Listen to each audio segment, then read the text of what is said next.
আজকে আমরা আলোচনা করব পিয়াজেটের কগনিটিভ ডেভেলপমেন্ট নিয়ে। তার আগে এ বিষয়ে কতগুলো গুরুত্বপূর্ণ তথ্য জেনে নেওয়া যাক। জিন পিয়াজে is a founder of cognitive development number 1। Number 2, he was born in Switzerland 1896. Then number 3, he was a genetic epistemologist। অর্থাৎ কগনিটিভ ডেভেলপমেন্টের ফাউন্ডার হলেন জিন পিয়াজে, যিনি সুইজারল্যান্ডে 1896-এ জন্মগ্রহণ করেন। এবং নাম্বার 3, তিনি একজন জৈব বিশারদ। চলো এবার কগনিটিভ ডেভেলপমেন্ট সম্পর্কে জেনে নেওয়া যাক। তাহলে চলো এবার জেনে নেওয়া যাক পিয়াজের কগনিটিভ ডেভেলপমেন্ট, যেটাকে আমরা বাংলায় কি বলি, প্রজ্ঞামূলক বিকাশ।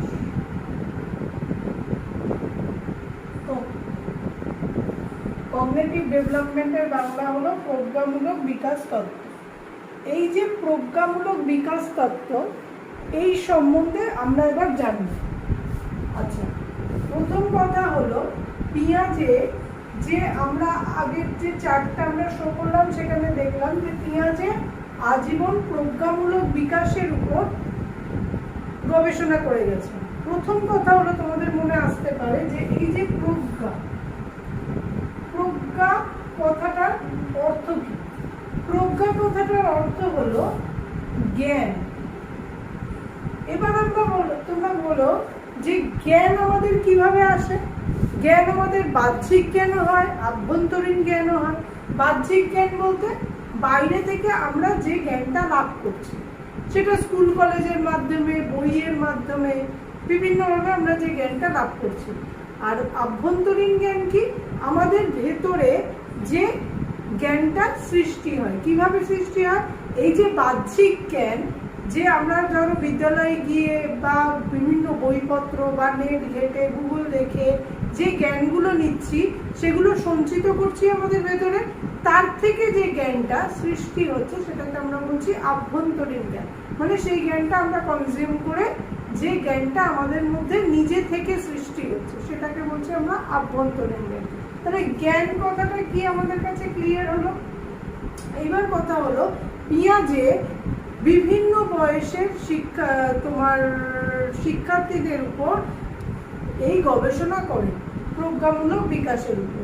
এই প্রজ্ঞামূলক বিকাশ সম্বন্ধে তিনি বলতে গিয়ে তিনি বলেছেন যে এই যে প্রজ্ঞা, এই প্রজ্ঞার বিকাশ হয় কিভাবে? প্রজ্ঞার বিকাশ হয় দুটো ওয়েতে। একটা কি? একটা হলো আমাদের যে পূর্ব জ্ঞান আছে তা। আরেকটা কি? যে বিমূর্ত চিন্তন ক্ষমতা। আচ্ছা, এবার পূর্ব জ্ঞানটা কি?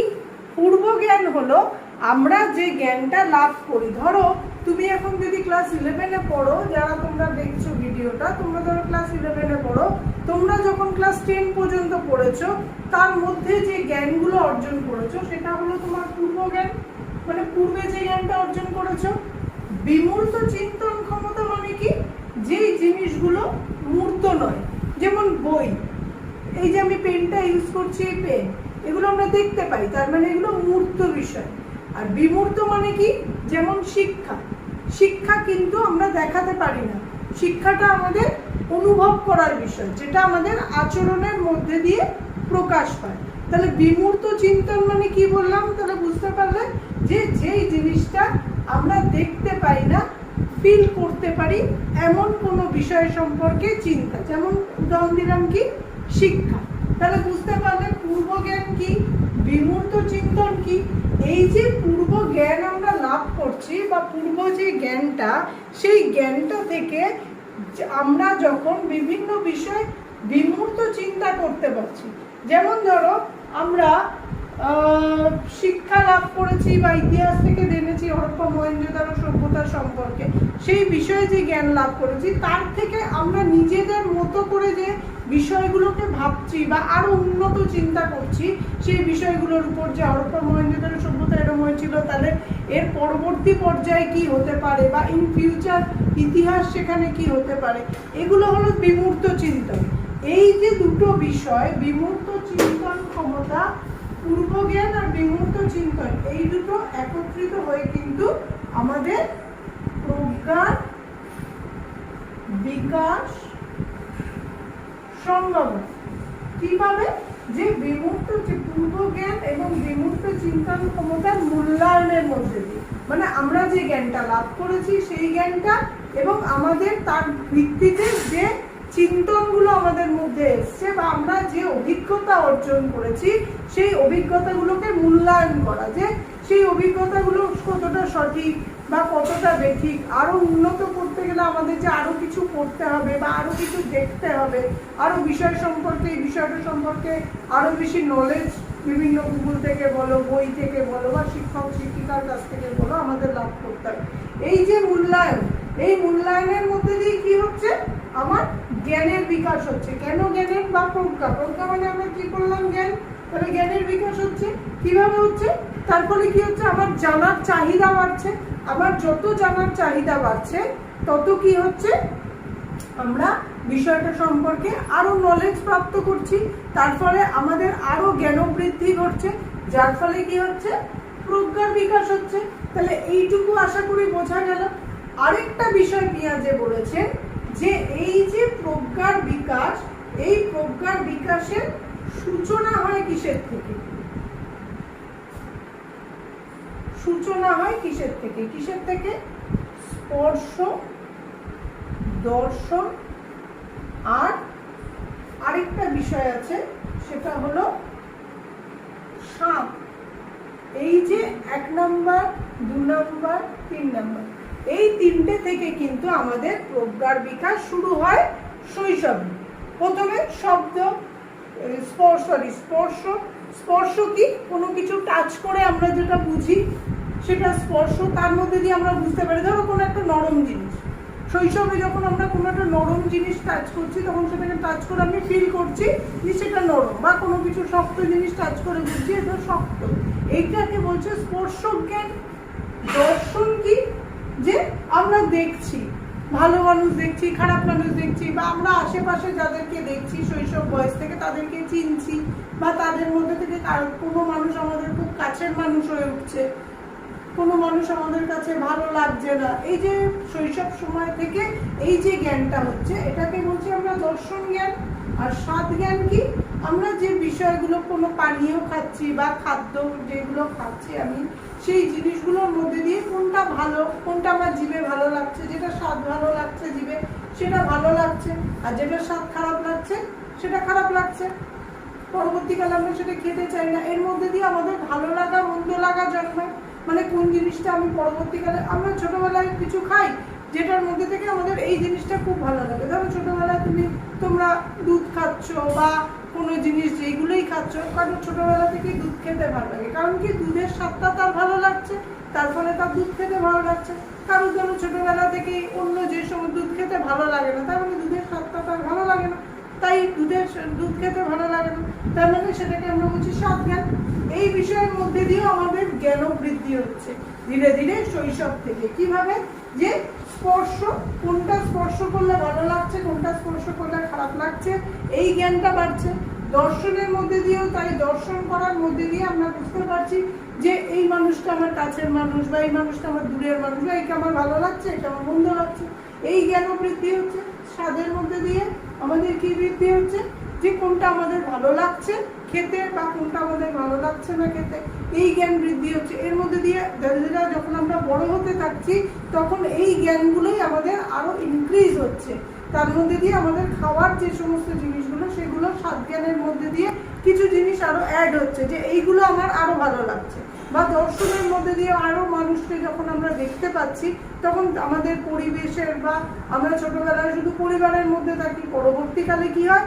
আমরা পরিবার থেকে বাইরে যাই, পরিবার থেকে বাইরে গিয়ে কোথায় যাই? পাড়ায় যাই, তারপরে আমরা স্কুলে জয়েন করি, তারপর কলেজে জয়েন করি, তারপর ইউনিভার্সিটি। এরপরে আমাদের স্কেলটা অনেক বড় হয়ে যায়, বন্ধু স্কেল বলো যাই বলো। তারপরে কি হচ্ছে? যে তাদের প্রত্যেকে আগেই তো আমাদের দর্শন, তাদেরকে তো আমরা আগে দেখি, দেখে ভালো লাগলে তার সাথে আমরা গিয়ে কথা বলি।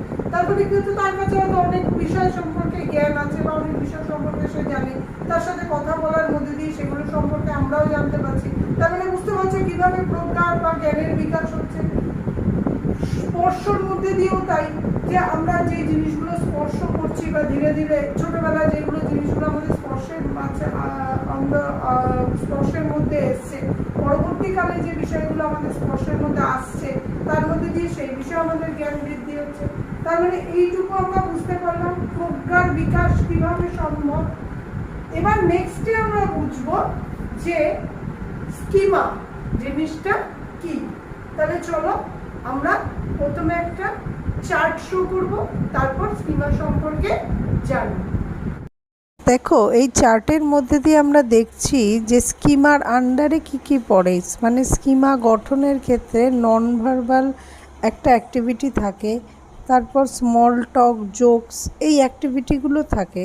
আর যে নন ভার্বালের মধ্যে আই কন্টাক্ট বা স্মাইলিং বা স্মল টকের মধ্যেও যেগুলো আছে বা জোকসের মধ্যেও যেই পার্টগুলো দিয়েছি আমি, এইগুলো সমস্ত কিছু একত্রিতভাবেই কিন্তু আমাদের স্কিমা গঠিত হয়। তো চলো এবার একটু ডিটেলসে বিষয়টা জানা যাক। প্রথমে আমরা একটা ডেফিনেশন নেব, তারপর সেটাকে অ্যানালাইজ করব। তাহলে চলো ডেফিনেশনটা দেখে নিই।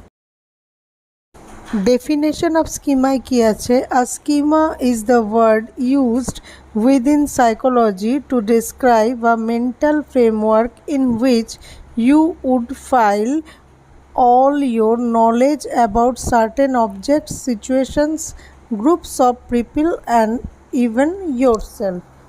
অর্থাৎ মনোবিজ্ঞানে আমরা স্কিমা যে ওয়ার্ডটা ইউজ করি সেটা মেনলি ডেসক্রাইব করে, মানে বর্ণনা করে মেন্টাল ফ্রেমওয়ার্ক, মানে মানসিক সংগঠনকে, যার মধ্যে কি থাকে বিভিন্ন আমরা যে হঠাৎ করে বিভিন্ন অবজেক্ট মানে বিভিন্ন বস্তু বা কোনো পরিস্থিতি বা কোনো গোষ্ঠী সম্পর্কে বা মানুষ সম্পর্কে বা নিজের সম্পর্কে যে জ্ঞান অর্জন করি সেটা। নেক্সটে কি আছে? It would include the whole package of your thinking when you think about something. মানে আমরা বলতে পারি যে এটা একটা কমপ্লিট প্যাকেজ, যে আমরা যে বিষয়গুলো চিন্তা করছি বা যে বিষয়গুলো সম্পর্কে আমরা ভাবছি তার একটা পরিপূর্ণ সংগঠন, মানে কমপ্লিট প্যাকেজ বলতে পারো বা হোল প্যাকেজ বলতে পারো। এবার চলো আমরা স্কিমা সম্পর্কে আরও ডিটেলসে জেনে নিন এর মধ্যে কি আছে বা স্কিমা কিভাবে সম্প্রসারিত হয়। দেখো নেক্সট চার্টে যে বিষয়গুলো দেখছি, অ্যাসিমিলেশন বা ইকুইলিব্রাম বা নিউ সিচুয়েশন বা তোমার ডিসইকুইলিব্রাম বা অ্যাকোমোডেশন বা পেঁয়াজের এই যে কগনিটিভ ডেভেলপমেন্টের স্টেজেসগুলো চারটে বা কগনিটিভ যে প্রসেসগুলো আছে ডেভেলপমেন্টের, সেগুলো নিয়েও কিন্তু আমরা ডিটেলসে এবার আলোচনা করব। তাহলে চলো এবার ডিটেলসে আলোচনা করা যাক। এই যে বিষয়গুলো এখানে লিখেছি চার্ট করে বোর্ডে, এগুলো খুব ভালো করে দেখো, এগুলোই আমরা আলোচনা করব। দেখে নিই যে আমরা চার্টে যে দেখলাম যে স্কিমা বিষয়টা কি একটু ডিটেলসে আমরা জেনে নিই। তাহলে দেখো স্কিমা বলতে বলছে যে আমরা যে কোনো মুহূর্তে যে জ্ঞান অর্জন করছি, যেমন তোমরা এখন আমার কাছে প্রজ্ঞামূলক বিকাশ বা কগনিটিভ ডেভেলপমেন্ট পেঁয়াজের সম্পর্কে জানছো, মানে কি বিষয়টা সম্পর্কে জ্ঞান অর্জন করছো। এই যে তোমরা বিষয়টা সম্পর্কে জ্ঞান অর্জন করছো, এটার একক সংগঠনকে বলছে হলো স্কিমা। তাহলে কি কোনো মুহূর্তে অর্জিত যে জ্ঞান তার একক সংগঠনকে আমরা স্কিমা বলছি। তাহলে এই যে একক সংগঠন এটা কাকে বলে, এটা তোমাদের মনে প্রশ্ন আসতে পারে। একক সংগঠন মানে হলো যে আমরা ধরো তুমি স্কুলে যাচ্ছ বা তুমি একটা দিনের মধ্যে যে জ্ঞানগুলো অর্জন করছো বা স্কুলে গিয়ে একটা পিরিয়ডে যে জ্ঞানগুলো অর্জন করছো, সেই জ্ঞানগুলোকে তো তুমি বিচ্ছিন্নভাবে নিজের মধ্যে রাখতে পারবে না। জ্ঞানগুলোকে কি করবে, একটা সংগঠিত রূপে একটা জায়গায় নিয়ে এসে আমরা বিষয়টাকে রাখবো। মানে কি আমি ধরো 1, 2, 3 বিভিন্ন বিষয়ে বিভিন্ন জ্ঞান অর্জন করলাম। এই যে জ্ঞানগুলো অর্জন করলাম এগুলোকে সবকটাকে একত্রিত করে প্রেসি করে আমি যে জ্ঞানটা আমার মধ্যে সঞ্চিত করলাম যে আজকে আমি এটা শিখেছি, বা এই মুহূর্তে যে বিষয়টা সম্পর্কে আমি জানলাম তার থেকে আমি প্রেসি করে বিষয়টা আমার মনে আত্মস্থ করলাম। এই যে বিষয়টা, এই জিনিসটাকে আমরা বলছি একক সংগঠন। তাহলে স্কিমা কি বললাম? কোনো মুহূর্তে অর্জিত জ্ঞানের যে একক সংগঠন তাকে আমরা স্কিমা বলছি, বা কোনো মুহূর্তে যে অর্জিত জ্ঞান, সেই অর্জিত জ্ঞানের যে তথ্য সমূহ, মানে কি আমরা যে জ্ঞানটা অর্জন করছি তার থেকে আমরা বিভিন্ন তথ্য পাচ্ছি। এই যে তথ্য সমূহ, এটাকে আমরা এক জায়গায় সঞ্চিত করছি মনের মধ্যে। বিভিন্ন তথ্যগুলোকে যে প্রেসি রূপে আমি সঞ্চিত করছি সেটাকে বলছি আমরা স্কিমা। তাহলে কোনো মুহূর্তে অর্জিত জ্ঞান, কোনো মুহূর্তে আমরা যে অর্জিত তথ্য সমূহ বা অর্জিত জ্ঞান সমূহের যে একক সংগঠন তাকে আমরা বলছি স্কিমা। এবার দেখে নিই আমরা স্কিমাকে। আমরা এই যে স্কিমা, এটাকে সম্প্রসারিত করতে, বা এই যে জ্ঞান, এই যে তথ্য সমূহের যে একক সংগঠন, এটাকে আরো সম্প্রসারিত করতে, মানে আরো বাড়াতে বা বিস্তৃত করতে গেলে আমাদের কিসের প্রয়োজন হয়? স্কিমাকে সম্প্রসারিত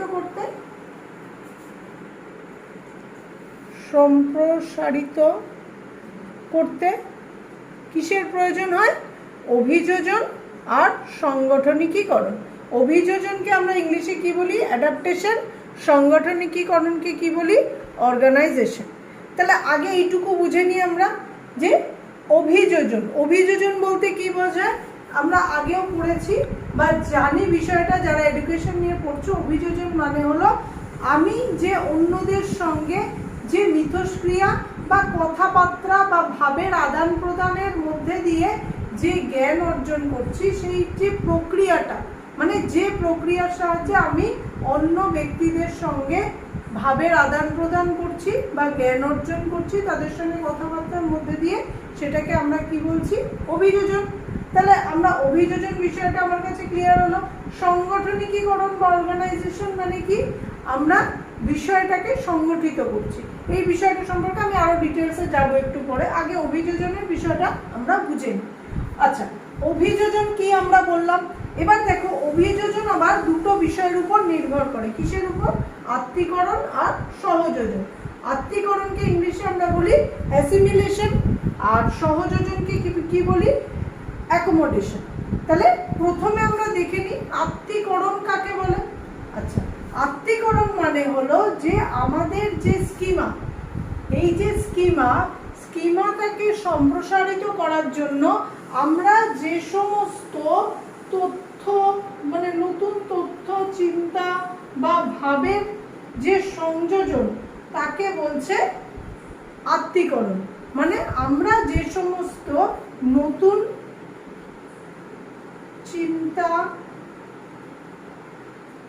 চিন্তা করি, মানে নতুন যে বিষয়গুলো চিন্তা বা ধারণা, বা নতুন যে ধারণা বা ভাব, এইগুলোর সংযোজন, মানে এইগুলোকে একত্রিত করা। সংযোজন মানে একত্রিত করা।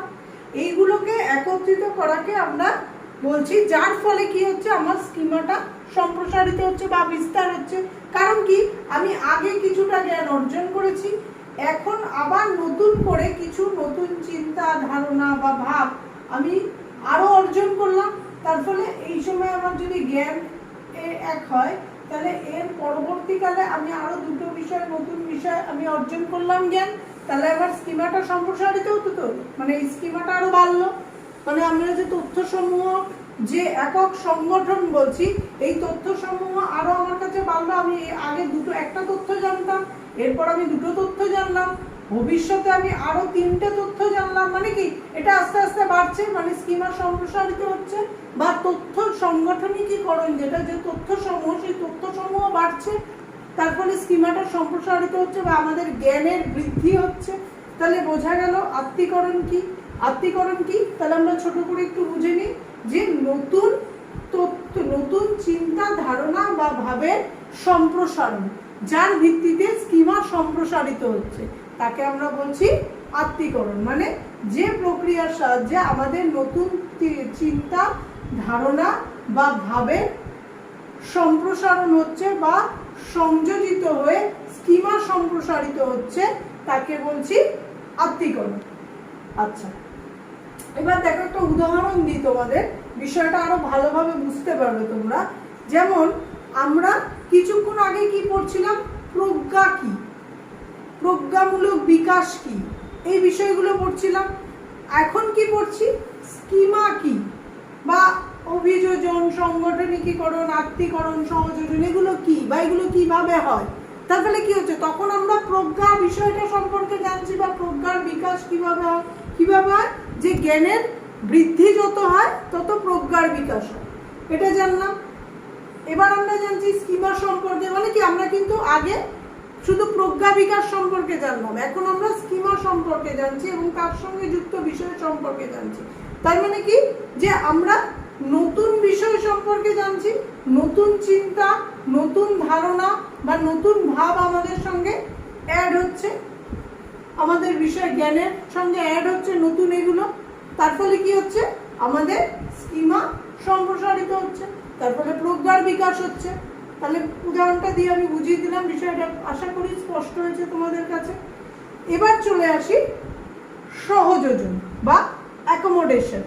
সহযোজন মানে কি, আমরা এই যে নতুন চিন্তা, ধারণা বা ভাব যেগুলোই আমরা অর্জন করছি প্রতিনিয়ত, মানে প্রতিদিন স্কুলে, কলেজে বা বাইরে থেকে বা বাড়িতে যে চিন্তা, ধারণা বা ভাব যেগুলো আমরা অর্জন করছি, সেগুলো কিন্তু সব সময় স্কিমা অ্যাকসেপ্ট করে না।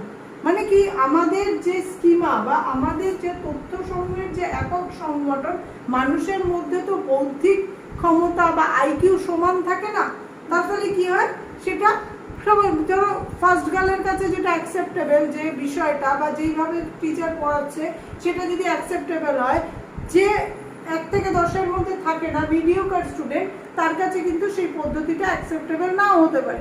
সেই বিষয়টাই যদি আরো সহজ করে বোঝানো হয়, সেক্ষেত্রে সেটা তার কাছে অ্যাকসেপ্টেবল হবে। তাহলে তখন কি করেন টিচার, তখন বিষয়টাকে সহজভাবেও তিনি বুঝিয়ে দেন। এইখানেই হলো সহযোজন। মানে কি, বিষয়টা বোঝো যে নতুন চিন্তা, ধারণা বা ভাব এগুলোকেই আমি বলবো বা এগুলোকেই আমি নিজের মধ্যে আত্মস্থ করব, কিভাবে, একটু পরিবর্তন করি বা বিষয়টাকে একটু ভালোভাবে বুঝে বা আরো সহজভাবে বুঝে। মানে ধরো তোমাকে আমি এই বিষয়টা যে কগনিটিভ ডেভেলপমেন্ট সম্পর্কে পড়াচ্ছি, বিষয়টা যদি আমি কোনো উদাহরণ না দিয়ে বোঝাই, কারোর কাছে অ্যাকসেপ্টেবল হবে, কারোর কাছে অ্যাকসেপ্টেবল হবে না। কিন্তু উদাহরণ দিলে কি, বিষয়টাকে একটু অন্যভাবে, মানে একটু পরিবর্তন করে বোঝাচ্ছি। এই যে পরিবর্তন করে বোঝানোর প্রক্রিয়াটা, এটাকে আমরা বলছি সহযোজন। তাহলে বিষয়টাকে আমি উদাহরণ দিয়ে বুঝলাম, এটাকে বলছি সহযোজন। সংক্ষেপে বুঝে নিই, নতুন যে চিন্তা, ধারণা বা ভাব যেগুলো আমরা অর্জন করছি প্রতি মুহূর্তে বা কোনো মুহূর্তে, সেটাকে পরিবর্তন করে স্কিমার মধ্যে সংযোজিত করা, যার ভিত্তিতে স্কিমা সম্প্রসারিত হচ্ছে, সেই প্রক্রিয়াটাকে আমরা বলছি সহযোজন। মানে একটা বিষয়কে আমরা যদি কঠিন লাগে তখন সেটাকে উদাহরণ দিয়ে বুঝছি, এই বিষয়টাই হলো, এই যে উদাহরণ দিয়ে বোঝা, এটাই হলো সহযোজন। তাহলে বিষয়টা ক্লিয়ার হলো। এবার আমরা চলে যাচ্ছি সংগঠনিকীকরণ বা অর্গানাইজেশন। অর্গানাইজেশন বিষয়টা দেখো, আমাদের একটু বুঝে নিতে হবে যে অর্গানাইজেশন বিষয়টা কি। বিষয়টা হলো স্কিমা বা প্রজ্ঞামূলক সংগঠন সমূহের সংগঠনিকীকরণ বা সংগঠিত হয়ে, মানে কি, যে স্কিমা বা প্রজ্ঞামূলক সংগঠন সমূহ সংগঠিত হয়ে আরো জটিল চিন্তা যখন করে। মানে কি, আমরা যে স্কিমা বা যে প্রজ্ঞামূলক সংগঠন সমূহ আছে, মানে আমাদের যে জ্ঞানটা ইতিমধ্যে আমরা অর্জন করে ফেলেছি, অলরেডি অর্জিত যে জ্ঞান, সেটাকে নিয়ে আমরা যখন কোনো জটিল চিন্তা করছি, মানে কি, আমি যখন ইনফ্যান্ট লেভেলে ছিলাম তখনই আমার যে জ্ঞান, আমি যখন তারপর ধীরে ধীরে অ্যাডোলেসেন্টে আসলাম, তখন সেই বিষয় সম্পর্কে আমি আরো অনেক কিছু জানলাম। তারপরে কি করলাম, আমি আরো জটিল বিষয় সম্পর্কে জানার চেষ্টা করছি।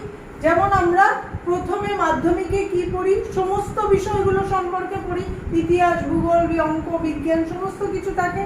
পরবর্তীকালে আমরা যখন 11-12-এ উঠি তখন কিন্তু আমাদের স্ট্রিম চুজ করতে হয়, আইদার সায়েন্স অর তোমার আর্টস বা অন্য কোনো স্ট্রিম, কমার্স কিছু একটা আমাদের নিতে হয়। তো সেক্ষেত্রে কি হয়, আমাদের পড়াশোনাটা কিন্তু আস্তে আস্তে স্পেসিফিক হয়ে যায়। আমি যদি তখন গিয়ে আর্টস স্ট্রিম নিই, তারপর আমি যখন গ্র্যাজুয়েশনে যাব তখন আমি অনার্স নেব কোনো একটা পার্টিকুলার বিষয় যেটা আমি আর্টসে পড়েছি সেই বিষয়গুলোর মধ্যে থেকে। তার ফলে কি হচ্ছে, ওই বিষয়টা সম্পর্কে আমি আরও জানছি। এই যে জানা, এই যে আমি আস্তে আস্তে বিষয়টা সম্পর্কে আরও জানছি, আরও বিষয়টা সম্পর্কে জটিল বিষয়গুলোকে জানছি। এই যে কেন, কিভাবে জানছি, যে আমাদের যে পূর্ব অর্জিত জ্ঞান, আমরা যে এতদিন ধরে যে জ্ঞানগুলো অর্জন করেছি সেই জ্ঞানগুলো আমাদের হেল্প করছে কোনো জটিল চিন্তা করতে। এই যে প্রক্রিয়া, যে প্রক্রিয়ার সাহায্যে আমরা আমাদের অর্জিত জ্ঞানের ভিত্তিতে আর ভবিষ্যতে আমরা কোনো জটিল চিন্তা করতে পারছি বা জটিল কোনো কাজ করতে পারছি, সেটাকেই বলছে সংগঠনিকীকরণ, যে প্রক্রিয়ার দ্বারা এটা সম্ভব হচ্ছে। আচ্ছা, একটা উদাহরণ দিয়ে বিষয়টা আমরা বুঝে নিই। যেমন ধরো আমরা বই পড়ি, বই পড়তে গেলে আমাদের কি লাগে বলতে পারবে? একটা ধরো বই পড়ছি, বই পড়তে গেলে আমাদের প্রথমত কি, বইয়ের পাতা উল্টাতে হবে, এটা একটা এসেনশিয়াল বিষয়। আরেকটা কি, আমাদের বইয়ের পাতা উল্টানোর সঙ্গে সঙ্গে কি করতে হবে, আমাদের বইয়ের যে বিভিন্ন জায়গাগুলো মানে টপ টু বটম প্রত্যেকটা পাতার ফার্স্ট টু লাস্ট বিষয়গুলোর দিকে দৃষ্টি নিবন্ধ করতে হবে বা দৃষ্টি সঞ্চালন করতে হবে। আর কি করতে হবে, আমরা যখন পড়ছি তখন আমরা যে বইয়ের পাতাগুলো উল্টাচ্ছি বা বইটাকে আমাকে ফার্স্টে কি করতে হবে, ধরে রাখতে হবে হাত দিয়ে। এই যেমন এই একটা বই, এই বইটাকে আমি যদি পড়তে চাই, এই বইটাকে আমি যদি পড়তে চাই প্রথমে আমাকে বইটাকে শক্ত করে ধরতে হবে। তারপরে কি করতে হবে, আমার বইটার পাতাগুলোকে উল্টে উল্টে দেখতে হবে। তার মানে কি, হাতের সঞ্চালন হচ্ছে, হাত দিয়ে আমি ধরে আছি বইটা, এটাও একটা কাজ। তারপরে কি, বিভিন্ন পাতাগুলো আমি চোখ দিয়ে বুলিয়ে বুলিয়ে দেখছি, দেখে বিষয়টা সম্পর্কে জ্ঞান অর্জন করছি। এই তিনটে বিষয়ের যখন একত্রিত হয়ে কাজ করবে তখন আমরা কিন্তু এই বইয়ে যে বিষয়গুলো আছে সেই জ্ঞানগুলো সম্পর্কে বা বিষয়গুলো সম্পর্কে জ্ঞান লাভ করতে পারবো, বিষয়গুলো সম্পর্কে যে এর ভিতরে কি আছে। কিন্তু এর মধ্যে বই ধরা বা বইয়ের পাতা উল্টানো বা দৃষ্টি সঞ্চালন করা, এই তিনটের মধ্যে যদি একটাও না করি, তোমরা বলো তো আমরা কি জ্ঞান অর্জন করতে পারবো বিষয় সম্পর্কে? পারবো না। তাহলে বোঝা গেল যে সংগঠনিকীকরণ কি। এবার আমরা এই বিষয়টা সম্পর্কে আশা করি তোমাদের আর ভুল হবে না, বিষয়টা সম্পর্কে আমি ক্লিয়ারলি বোঝাতে পারলাম। যদি কোনো জায়গায় সমস্যা হয় তাহলে আমাকে বলবে কমেন্টসে, আমি বুঝিয়ে দেওয়ার চেষ্টা করব তোমাদের কমেন্টসের উত্তরের মাধ্যমে। এবার নেক্সটে আমরা একটা চার্ট শো করব যেখানে আমরা দেখাবো যে এই যে কগনিটিভ ডেভেলপমেন্ট, এই কগনিটিভ ডেভেলপমেন্টে পিঁয়াজের যে স্তরগুলোর কথা বলেছে সেই স্তরগুলো কি কি এবং সেই স্তরগুলো সম্পর্কে আরো ডিটেলসে জানবো। ভিডিওটা একটু বড় হয়ে যাচ্ছে কিন্তু বিষয়টা সম্পর্কে তোমরা যদি পুরো ভিডিওটা দেখো তাহলে আশা করি কগনিটিভ ডেভেলপমেন্ট বা প্রজ্ঞামূলক বিকাশের যে তত্ত্ব পিঁয়াজের সেটা বুঝতে আর তোমাদের অসুবিধা হবে না। তাহলে চলো আমরা প্রথমে চার্টটা দেখে নিই, তারপর বিষয়টা সম্পর্কে আবার জানি।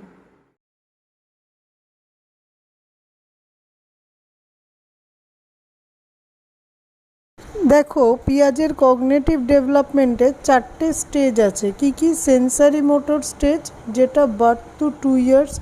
নেক্সট প্রি অপারেশনাল স্টেজ, যেটা 2 to 7 years duration. Next concrete operational stage 7 to 12 years. আর ফর্মাল অপারেশনাল স্টেজ, যেটা 12 ইয়ার্স অনওয়ার্ডস, মানে 12 বছরের পরবর্তীকাল। তো এই হলো 4টে স্টেজ। এবার এই স্টেজগুলোর ডেভেলপমেন্টের জন্য কি কি বিষয়ের উপর এই স্টেজের ডেভেলপমেন্ট নির্ভর করে আগে আমরা সেগুলো জানবো। তাহলে চলো সেই বিষয়গুলো সম্পর্কে আমরা জেনে নিই। 3-এ কি আসছে? সামাজিক মিথস্ক্রিয়া বা সোশ্যাল ইন্টারাকশন, আর লাস্টে কি আসছে ভারসাম্য বা ইকুইলিব্রিয়াম। তাহলে এইবার এই বিষয়গুলো সম্পর্কে একটু জেনে নিই। দেখো ভিডিওটা একটু বড় হলেও বিষয়গুলো সম্পর্কে যত ক্লিয়ারলি জানবে তোমাদের কগনিটিভ ডেভেলপমেন্ট সম্পর্কে ধারণাটা তত ক্লিয়ার হবে, তত তোমরা ভালোভাবে বিষয়টা লিখতে পারবে বা বুঝতে পারবে বা কোশ্চেনের অ্যান্সার করতে পারবে। তাহলে পরিণমন, পরিণমন আমরা আগেও বিভিন্ন এডুকেশনে যখন স্টুডেন্ট তোমরা পরিণমন সম্পর্কে জানো, তা আমি ছোট করে বিষয়টা সম্পর্কে বলে দিচ্ছি। পরিণমন মানে কি শারীরিক বিকাশ বা বিশেষ করে তোমার পেশি যেগুলো আছে আমাদের শরীরে, বিভিন্ন যে তোমার পেশিগুলো আছে সেই পেশি বা যে আমাদের স্নায়ুতন্ত্র আছে সেগুলোর বিকাশকে বোঝায়, হলো পরিণমন বলতে বোঝায়। এবার চলে আসি, এবার বিষয় হলো অভিজ্ঞতা। দেখো অভিজ্ঞতাটার বিকাশ হয় দুটো বিষয়ের মধ্যে দিয়ে, একটা কি বস্তুর প্রতি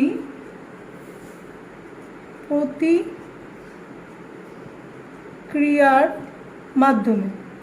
একটা এই যে বস্তুর প্রতি প্রতিক্রিয়া বিষয়টা একটু উদাহরণ দিয়ে বুঝে নেওয়া যাক। ধরো আমাদের দুটো বস্তু আমরা হাতে নিলাম, একটা হালকা একটা ভারী। এবার এই যে দুটো বস্তু আমরা হাতে নিচ্ছি, একটা হালকা একটা ভারী, তার মধ্যে দিয়ে আমরা ফিল করতে পারছি যে কোন বস্তুটা হালকা কোন বস্তুটা ভারী, এর একটা অভিজ্ঞতা হচ্ছে। এটাকে আমরা বলছি বস্তুর প্রতি প্রতিক্রিয়া। নেক্সটে কি আসছে, নেক্সট আরেকটার মাধ্যমে অভিজ্ঞতা হয়, সেটা হলো আমাদের বস্তু ব্যবহারের মাধ্যমে। বস্তু ব্যবহারের মাধ্যমে কিভাবে প্রতিক্রিয়া হয়, ধরো আমরা কয়েকটা নুড়ি নিলাম, নুড়ি নিয়ে আমরা ত্রিভুজ বানাচ্ছি, চতুর্ভুজ বানাচ্ছি বা কোনো কিছু বানাচ্ছি, এর মধ্যে দিয়ে আমরা বিষয় সম্পর্কে জ্ঞান লাভ করছি কি যে এই বস্তুগুলো এইরকম আকারের জিনিস ত্রিভুজ হয়, এরকম আকারের জিনিস চতুর্ভুজ হয়। তাহলে ত্রিভুজ চতুর্ভুজ সম্পর্কে আমার জ্ঞান হচ্ছে, তাহলে বোঝা গেল অভিজ্ঞতা বিষয়টা কি। নেক্সটে চলে আসি সামাজিক মিথস্ক্রিয়া। সামাজিক মিথস্ক্রিয়া বলতে বোঝায় যে সমাজের মধ্যে বা সমাজ পরিবেশের মধ্যে আমরা যে বিভিন্ন মানুষের সঙ্গে কথাবার্তা বলি, তার মধ্যে দিয়ে আমাদের যে অভিজ্ঞতা হয়। এরও একটা উদাহরণ নিয়ে নাও, যে আমরা যখন পড়াশুনো করি তখন পড়াশুনো করার সময় আমাদের প্রথম ধাপে আমাদের বইপত্র পড়তে সাহায্য করে আমাদের পিতামাতা। তাহলে পিতামাতা আমাদের বইপত্রে সাহায্য করছে, তার মানে কি সমাজের অন্য আরেকটা মানুষ যে আমাকে সাহায্য করছে আমার বইটা পাঠ করতে বা বিষয়টা সম্পর্কে জ্ঞান অর্জন করতে। এটাকে বলছি আমি সামাজিক মিথস্ক্রিয়া। মানে আমি মা বা বাবার সঙ্গে কথা বলার মধ্যে দিয়ে বা বইটা পাঠ করছি কিভাবে মা বাবা হেল্প করছে তার মধ্যে দিয়ে, তার সাথে কথা বলার মধ্যে দিয়ে বিষয়টা সম্পর্কে জানছি। এই প্রক্রিয়াটাকে আমরা বলছি সামাজিক মিথস্ক্রিয়া। নেক্সটে চলে আসি ভারসাম্য।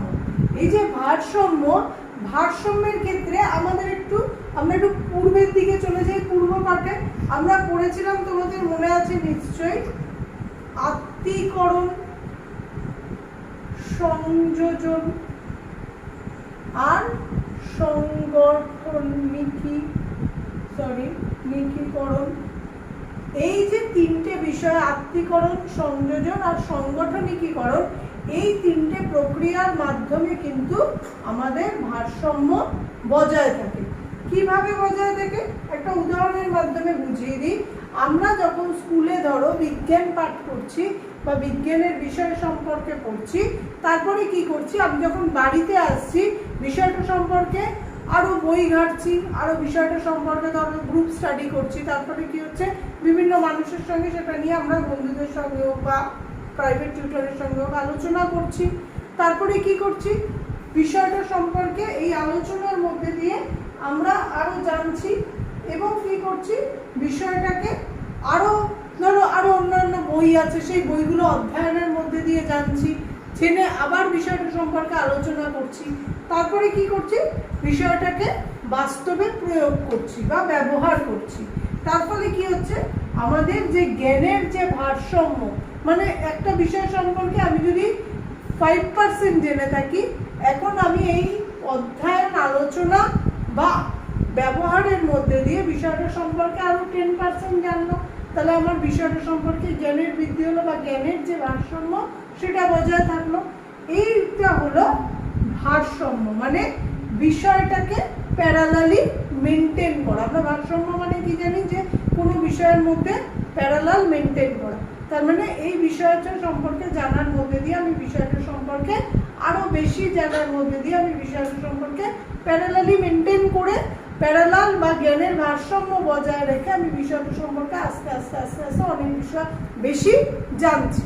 তাহলে এই চারটে বিষয়ের মধ্যে দিয়ে কিন্তু আমরা যে চারটে স্টেজ দেখবো এরপরে পেঁয়াজের, সেই চারটে স্টেপের বিকাশ হয় বা চারটে স্টেপের বিকাশের ক্ষেত্রে এই চারটে বিষয় কিন্তু খুব ইম্পর্টেন্ট। তাহলে তোমরা আশা করি কগনিটিভ ডেভেলপমেন্টের যে পার্টগুলো আজকে বোঝালাম সেই পার্টগুলো তোমরা ভালোভাবে বুঝতে পেরেছো।